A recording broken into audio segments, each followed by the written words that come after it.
Hello दोस्तों, स्वागत है आप सभी का। अगर आपसे कोई कहे कि आपका कान कौवा लेके भागा जा रहा है, तो आप क्या करेंगे? पहले अपने कान को देखेंगे या पहले कौवे को देखेंगे? स्वाभाविक है, आप में से बहुत सारे लोग ये उत्तर देंगे कि हम अपने कान को पहले देखेंगे। लेकिन बिहार में शिक्षा जगत में आज सुबह से ऐसा हो रहा है कि लोग पहले अपने कान को नहीं देख रहे हैं, लोग पहले कौवे की तरफ देख रहे हैं कि कौवा सचमुच तो उनका कान नहीं ले गया। आप समझ गए होंगे, स्क्रीन पे आपको दिखाई भी दे रहा होगा, वो लेटर दिखाई दे रहा है जिसको लेकर के बिहार में सुबह से हंगामा मचा हुआ है। और इसी लेटर के संबंध में हम लोग बात करेंगे, क्योंकि सुबह से हम लोग के पास बहुत सारे मैसेज आ चुके हैं कि क्या हम लोग को फिर से आवासीय प्रमाण पत्र बनवाने की जरूरत है, क्योंकि शिक्षक नियोजन में जो अभ्यर्थी भाग लेने वाले हैं, इन्होंने अपना आवासीय प्रमाण पत्र बहुतों ने बनवा लिया था, बहुतों ने अप्लाई कर दिया था, ये बहुत लोग अभी बनवाने के प्रोसेस में है। तो इन लोग का ही मैसेज आ रहा है कि क्या आवासीय प्रमाण पत्र हम लोग को दोबारा से बनवाने की जरूरत होगी। इसके साथ साथ हम लोग देखेंगे कि पटना हाईकोर्ट ने आखिरकार क्यों बिहार शिक्षा विभाग को फटकार लगाई है। दोनों खबर पे हम लोग नजर बनाए हुए हैं। इस लेटर को अगर आप लोगों ने पहले से देख लिया है तो पूरा ऊपर से नीचे तक पढ़ेंगे नहीं, बीच का मोटा मोटी जो निष्कर्ष है पहले तो वो बता देते हैं, उसके बाद बात करेंगे क्या दोबारा से हम लोग को आवासीय प्रमाण पत्र बनवाने की जरूरत है या नहीं। यहाँ पे स्पष्ट लिखा गया है, ये भेजा है मनोरंजन कुमार, प्रशासनिक पदाधिकारी हैं, और इन्होंने भेजा है सभी जिले के डिस्ट्रिक्ट मजिस्ट्रेट यानी डीएम को। विषय है कि सामान्य प्रशासन विभाग की लोक सेवा निवास प्रमाण पत्र में वार्ड संख्या अंकित करने के संबंध में। यानी कि निवास प्रमाण पत्र जो बनेगा उसमें आप लोग को वार्ड नंबर जो है, ये पहले बना लिखा हुआ नहीं आता था। कुछ लोगों में हो सकता है कि लिखा हुआ हो, लेकिन मैक्सिमम लोगों में लिखा हुआ वार्ड नंबर नहीं आता था। इसलिए अब से जो प्रमाण पत्र बनेगा, आवासीय प्रमाण पत्र बनेगा, उसमें वार्ड नंबर लिखा हुआ अनिवार्य होगा, वार्ड नंबर आपको लिखा हुआ मिलेगा। तो ये बताया जा रहा है बहुत सारे यूट्यूबर के द्वारा, सुबह से हम देख रहे हैं। ये वैसे ही यूट्यूबर है जो 50% पे गारंटी दे दे रहे हैं कि 50% पे आपका सिलेक्शन हो जाएगा, और ऐसे ही यूट्यूबर सुबह से बोल रहे हैं कि आपका पुराना वाला जो आवासीय प्रमाण पत्र है ये वैलिड नहीं होगा। अब आप लोग को ज़बरदस्ती बोल रहे हैं कि दोबारा बनवाना पड़ेगा, दोबारा बनवा लीजिए।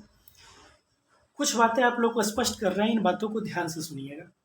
सबसे पहले जो बात है कि इस पूरे लेटर को स्क्रीन पे ऊपर से नीचे की तरफ कर देते हैं। अगर आप ध्यान से देखिएगा तो पूरे लेटर में कहीं भी ये नहीं लिखा हुआ है कि जो आवासीय प्रमाण पत्र है आपका पुराना वाला वो वैलिड नहीं होगा, कहीं भी नहीं लिखा हुआ है।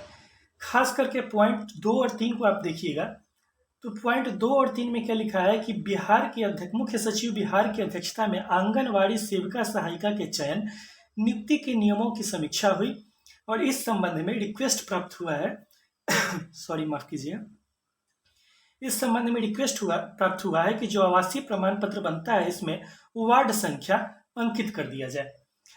एक बात स्पष्ट रूप से समझ लीजिए, जो आदमी नहीं जानते हैं, आंगनवाड़ी सेविका सहायिका की जो बहाली होती है तो इसमें उसी वार्ड का होना आपको अनिवार्य है जिस वार्ड के लिए आप अप्लाई कर रहे हैं।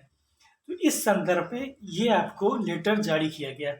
ये बात सही है कि जब ये लेटर जारी कर दिया गया तो सामान्य प्रशासन विभाग का है, तो अब से जो आवासीय प्रमाण पत्र बनेगा आपका, उस आवासीय प्रमाण पत्र पर आपका वार्ड संख्या भी अंकित रहेगा। ये बात सही है कि अब से जो बनेगा उस पर अंकित रहेगा। लेकिन इस पूरे लेटर में कहीं भी ऊपर से लेकर नीचे तक यह नहीं लिखा हुआ है कि पहले जो बन चुका है वो मान्य होगा या नहीं होगा, पहले वाले का क्या होगा। ये बात पूरे लेटर में कहीं भी लिखा हुआ नहीं है। इसका मतलब है कि ये नहीं लिखा हुआ है कि पहले वाला इनवैलिड हो जाएगा।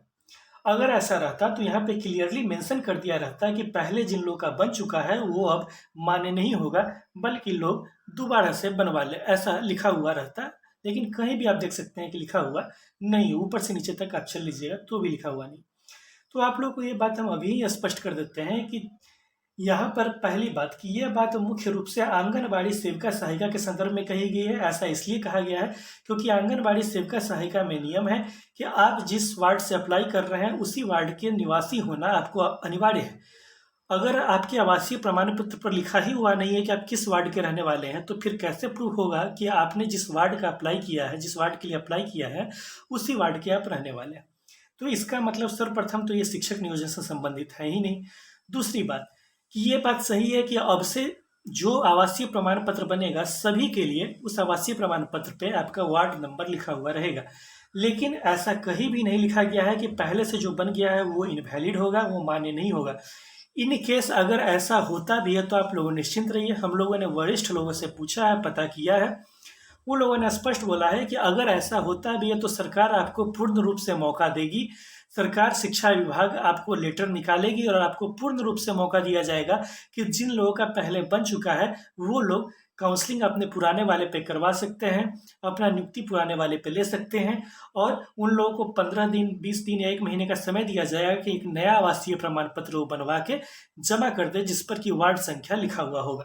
इसलिए ये बात हम लोग पहले ही स्पष्ट कर देते हैं कि आप लोग अंधे दौर में मत पड़ जाइए, दोबारा से बनवाने के फेर में मत पड़िए, क्योंकि कहीं भी इस लेटर में ये नहीं लिखा है। अगर बिहार सरकार ऐसा मानती कि पुराना वाला इनवैलिड हो जाएगा तो इस लेटर में लिख दिया गया रहता।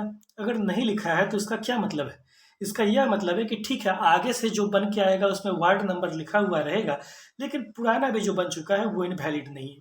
वैसे भी आवासीय प्रमाण पत्र की जो वैधता होती है 1 साल की होती है। जो टेम्पोररी आवासीय प्रमाण पत्र है उसकी वैधता 1 साल की होती है। तो 1 साल के बाद तो वैसे भी इनवैलिड हो जाएगा।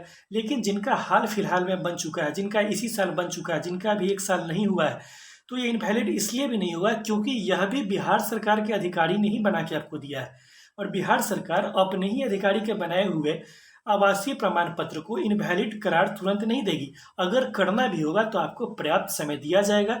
इतना समय दिया जाएगा कि आप उसमें आराम से बनवा सकते हैं। तब तक आप पुराने वाले से अपना काउंसलिंग वगैरह करवा सकते हैं, नियोजन पत्र प्राप्त कर सकते हैं, इसमें कोई समस्या नहीं। अब कुछ मूर्ख किस्म के यूट्यूबर हैं तो उनको क्या कहा जाए? स्पष्ट बोलना है, शब्द सुनने में कड़ा लगेगा। कुछ लोग उनके भक्त हैं, भक्त इसलिए क्योंकि कह देते हैं कि 50% पे आपका नियोजन हो जाएगा। तो 50% पे नियोजन कहेंगे तो हर किसी को बढ़िया लगेगा। फिर से बोल रहे हैं कि कल को हो सकता है इस लेटर के आधार पर शिक्षा विभाग अलग से अगर अपना लेटर निकाल देती है कि आप लोग अपना आवासीय प्रमाण पत्र नया बनवा लीजिए, तब आप लोग भी बनवा लीजिएगा, उस कंडीशन में कोई दिक्कत नहीं। लेकिन फिलहाल जब तक शिक्षा विभाग की तरफ से स्पष्टता नहीं किया जाता है, आप यकीन मान के रखिए आपका पुराना वाला काम करेगा, और अगर नया वाला जोड़ी पड़ भी गया तो आप लोग को पर्याप्त समय दिया जाएगा। इसके लिए टेंशन लेने की कोई बात ही नहीं। तो ये हम लोग बात कर रहे थे आवासीय प्रमाण पत्र की। दूसरी तरफ एक खबर और है जिस पे कि हम लोग बात करेंगे। ये जो दूसरी खबर है आपके स्क्रीन पे दिखा रहे हैं, पटना हाईकोर्ट ने बिहार सरकार को फटकार लगाई है, और फटकार इस संदर्भ में लगाई है कि मुखिया के द्वारा एक शिक्षक की बहाली हो गई थी, अवैध तरीके से बहाली हो गई थी, और पटना हाईकोर्ट ने स्पष्ट बोला। यहाँ अगर आप देखेंगे तो आपको हम दिखा रहे हैं कि यहाँ पर स्पष्ट रूप से पटना हाईकोर्ट ने बोला है बिहार सरकार को, शिक्षा विभाग को फटकार लगाई है कि एक जो पंचायत सचिव है, एक पंचायत सचिव की योग्यता केवल 8वीं पास है, जिसको कि अब 10वीं पास कर दिया गया है।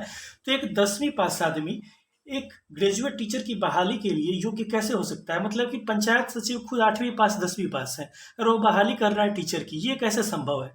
पटना हाईकोर्ट ने इसको लेकर बिहार सरकार को बड़ी फटकार लगाई है, और आप देख सकते हैं यहाँ पर पटना हाईकोर्ट ने स्पष्ट कहा है कि याचिकाकर्ता के साथ इनको ऐसा हुआ था कि मुखिया ने धांधली करके, मुखिया सचिव ने गलत तरीके से दूसरे कैंडिडेट की बहाली कर दी थी, और जो जेन्युइन कैंडिडेट थे उनकी बहाली नहीं की थी। इसके आधार पर बिहार सरकार को फटकार लगाई। 2006 से ही जो नियमावली है उसमें मुखिया सचिव को नियोजन का, काउंसलिंग का अधिकार दिया गया है। अभी कल भी जो बात आई है उसमें भी सचिव महोदय ने कहा है कि हम जो काउंसलिंग करवाएंगे वो मुखिया सचिव से ही करवाएंगे। जब हम आवाज़ उठाते हैं कि काउंसलिंग की इस प्रक्रिया को भी ऑनलाइन किया जाना चाहिए, तो कुछ मूर्ख किस्म के अभ्यर्थी होते हैं जो कहते हैं कि आप बहाली फंसाना चाहते हैं। ये वैसे ही अभ्यर्थी हैं। कमेंट बॉक्स में भी देखिएगा, जो यह कहे कि बहाली फंसाना चाहते हैं स्पष्ट रूप से समझिए कि इनका सेटिंग है पहले से, वरना कौन आदमी होगा? आपके स्क्रीन पे है कि इन अभ्यर्थी को देखिए, लगभग इनको 15 साल लड़ना पड़ा है तब जाके ये कोर्ट में केस जीते हैं। अगर आप लोग को ये वीडियो पसंद आया तो वीडियो को लाइक कीजिए, चैनल को सब्सक्राइब कीजिए। फिर से आपसे मुलाकात होगी नेक्स्ट वीडियो में, तब तक के लिए धन्यवाद। Thank you.